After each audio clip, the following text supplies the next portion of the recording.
होतं. आणि खरं सांगायचं तर दीक्षित मावशी सगळ्यात ज्येष्ठ आणि श्रेष्ठ आहेत. तर त्यांचा उत्साह आम्ही बघून आम्ही त्याप्रमाणे वागण्याचा प्रयत्न करतोय. रामालाच मी सांगते की त्यांनी आम्हाला असाच उत्साह द्यावा, जोर द्यावा आणि आम्ही त्याचा प्रयत्न करावा.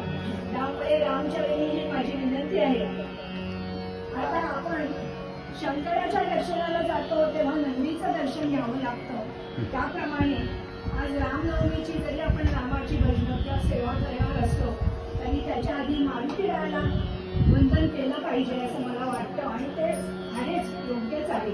तेव्हा मारुतीचा एक श्लोक मी म्हणते. महारुद्र अवतार हा सूर्यवंशी, अनादिनाथ पूर्ण तारावे असे, असा चैत्र पौर्णिमेचा जन्म झाला, नमस्कार माझा तया मारुतीला. सुंदर सुंदर.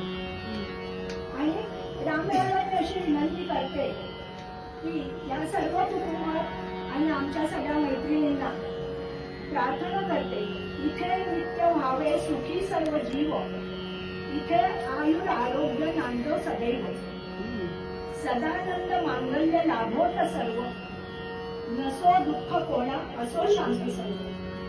आणि जानकी जीवन स्मरण जय जय राम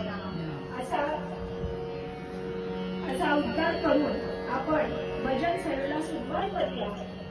आणि प्रथमच मी सांगते, कारण आपण एका भजनामध्ये पूर्ण झालो की ते सगळे स्वर आपल्या कानात मनात रुंजी घालतात.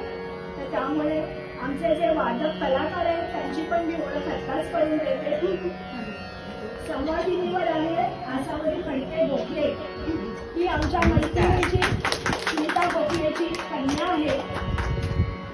आता तिच्याबद्दल मी जास्त काही सांगत नाही, कारण ती तिच्या स्वरातच तिची गायकी आपल्याला दाखवणार आहे.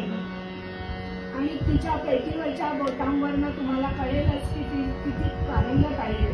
फक्त तिची 2 शब्द ओळख करून देते, कारण तिला मी अगदी लहानपणापासून पाहिजे. तर ती संगीत विशारद आहे.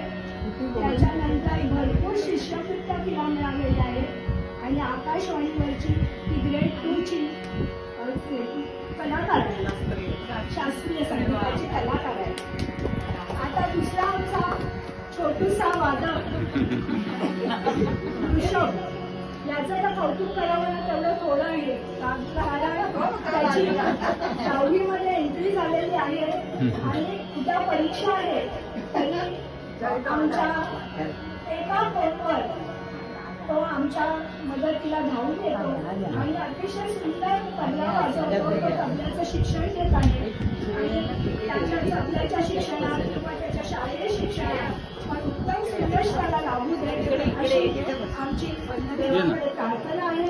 आणि आम्ही सगळ्या तुझ्याबरोबर आजाच आहोत, आशीर्वादच देतो.